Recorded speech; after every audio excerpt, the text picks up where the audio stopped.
Today, a little about me. I'm a host and organizer for CascadiaJS and CascadiaJS Hackers. If you're local, find us on meetup.com.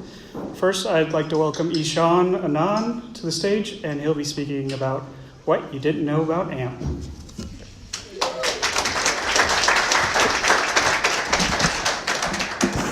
Thank you, Justin. Okay, lightning talk. So I'm going to move really quickly. 3 things to know about me before I get started, though. First, that's me on Twitter, @ianand if you want to reach me, or that email address, ishan@moveweb. Number 2, as you can tell from the title of the talk, I like puns. Number 3, why is AMP important to me? I work for this company, MoveWeb. We are an XDN. It's kind of like a CDN, but for modern applications written in React or PWA. And one of the things we're really focused on is speed. And for a lot of our clients, they're in the situation of 50% of their traffic comes from that screen on the left, the Google search results page. And if your traffic comes from there, there is nothing faster than AMP format. And so one of the nice tricks we like to play is making AMP part of a holistic speed strategy, but not having to recode those AMP pages through our framework called React Storefront, which lets us compile both a PWA and an AMP for every single page from one single code base. Enough about us. Let me talk about AMP.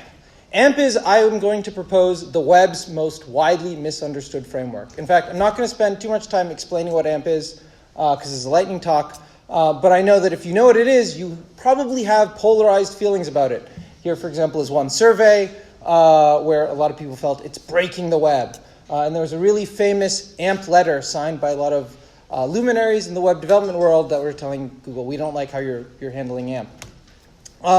But before I try to change your mind and go through some of the misconceptions about AMP, I want to give you 2 lenses by which to view AMP. And this is how I think about AMP, and hopefully gives you a new perspective on it. So the first is you cannot get faster than an AMP page when you're coming from Google search results. Those pages load instantly. In fact, so here's an example. This is one of our clients. I recorded it just this morning. This loads in 300 milliseconds. In fact, you're going to spend more time waiting for the change to happen than you'll see it. And if you blink, your eye blink is about 300 to 400 milliseconds. Blink and you will literally miss this. It loads so fast. This is a magical experience for users. In fact, even the people who don't like AMP, like this guy who responded to the surveys, like, as a user, I really like it. It's a great experience. And if you've gone through that news carousel on Google and you've tried loading those news articles that load really, really fast, you have to admit it's a much better experience than sitting there waiting 1, 2, 3, even 10 seconds for the average news site to load. And there's a lot of reasons that make an AMP page fast, but really the number one thing is that behind the scenes what AMP is doing is AMP is taking that page and preloading it in a iframe hidden behind the scenes and pre-rendering that entire page before the user even clicks on it.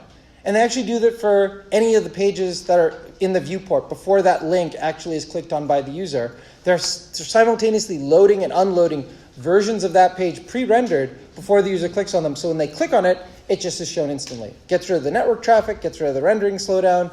It's entirely a magical experience. In fact, it's more sophisticated than that.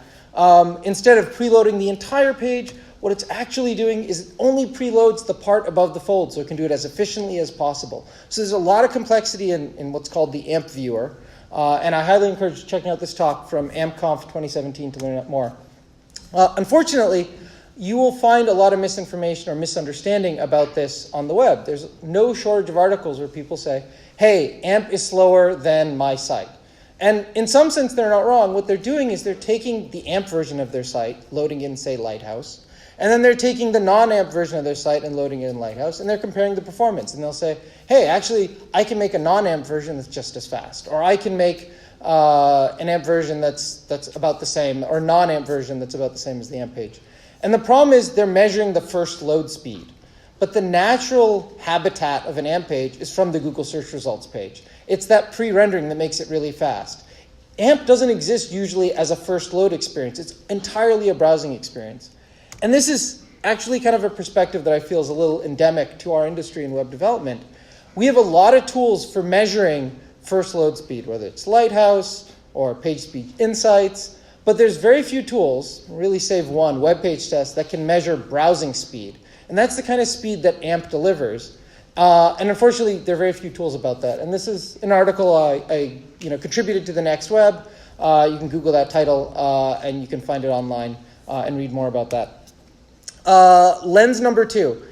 AMP is really a container format. It's a bit stretching the analogy, but almost think of it as Docker or Kubernetes for front-end code. So why is that? Here's the problem AMP is really trying to solve. You start from that magical user experience of instant page load times. How do you achieve that? You have to go fetch that page from some other place. Well, that other place, if you're going to make this all work through JavaScript because of the same origin, has to live on the same domain as your site, in this case, google.com.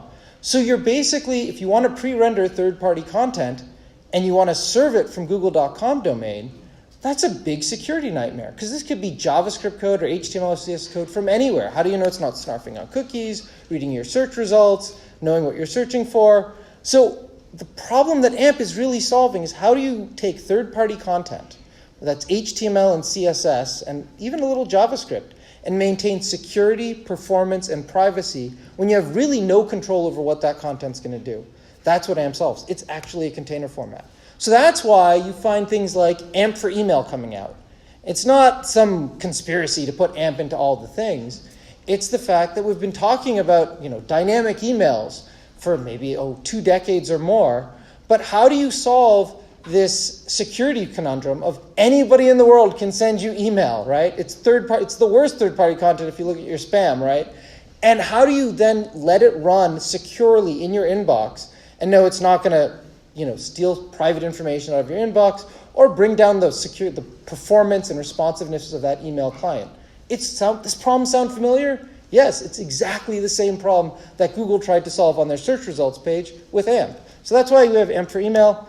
And so one thing I think is a useful exercise is think about what you might do with this kind of interesting container format in your own projects. I'll give you a hypothetical example. I don't know who's doing it, but it'd be really cool if they did. Let's say you want to do e-commerce and you're saying, I want to compete against Amazon and eBay. The problem they have is all the merchants are commoditized, whether you're a Nike or Sephora. All the product pages have the same experience. You're kind of commoditized. What I want to do is build the digital equivalent of the shopping mall. Allow each merchant to have their own branding and look and feel. So one way you could do that is you could say to those merchants, hey, give me your product pages as AMP results. Put as whatever branding and look and feel as you want on them. And then I can put them together in an Uber AMP viewer that's going to allow the user to browse through that virtual shopping mall with performance and security guarantees and maybe tie them together with a unified shopping cart. Hypothetical example, if you want to do it, give me a ring.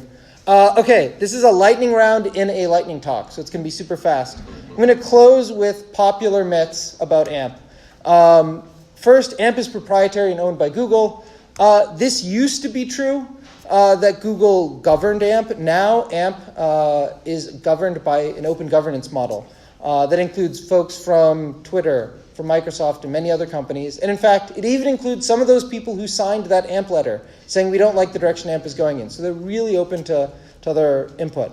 The other key thing that just happened a few weeks ago is that AMP started joining the OpenJS Foundation. It is no longer in Google's control. It's now under the control of the OpenJS Foundation.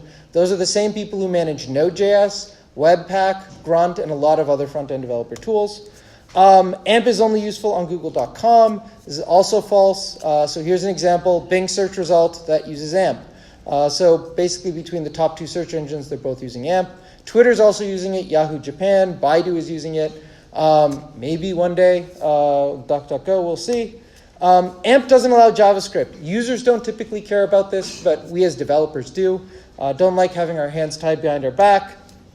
But actually, AMP now has something called AMPscript. It lets you run JavaScript in your AMP.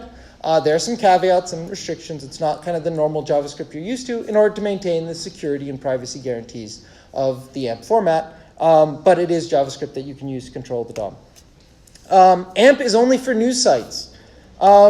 It started with news and publishers, but according to Google, 60% of their search AMP clicks now go to non-news sites. And we actually service a lot of e-commerce folks, and for them, AMP is really important to get users in the door. AMP pages don't convert. You see this a lot. Actually, AMP does convert, and there have been studies from multiple folks validating increase in conversion rate, increase in site traffic, increase in page per visit. Not very surprising when you've got pages that load in literally the blink of an eye. The problem is that measuring AMP isn't easy. You remember that AMP page is served from google.com domain. When it goes from google.com domain to your domain, cookies do not travel. And so you have to do this thing called session stitching, and it's really hard to do. I've observed, multi-million, $100 million companies struggle to get it right. It's fixable, but it takes some work. So if you see people saying it's not converting, it could be because they're not tracking it properly. Last, but not least, AMP is about controlling the web. There's some people who look at it this way. And I would take a different tack and actually say AMP is about making the web a better place. And if you hate AMP or if you love AMP, I actually think the end state is the same. It's that the lessons from AMP fuel into the rest of the web, into other frameworks and other areas of the web. I'm reminded kind of PhoneGap. They used to say we built PhoneGap for a world where PhoneGap doesn't have to exist. The same thing is starting to happen with AMP. We're seeing emerging browser standards that are going to allow some of the benefits we've talked about with AMP happen in other frameworks. That's feature policies, sign exchanges, portals. Don't have time to go into them. I would encourage you to take a look at them. But if you hate AMP, you should support these because it means AMP benefits go to non-AMP pages. Last, AMP isn't looking at other frameworks as competition. It's really trying to improve the web so it can stand on its own against native apps and other walled gardens. That's the real competition for all of the web. That's it. Thank you.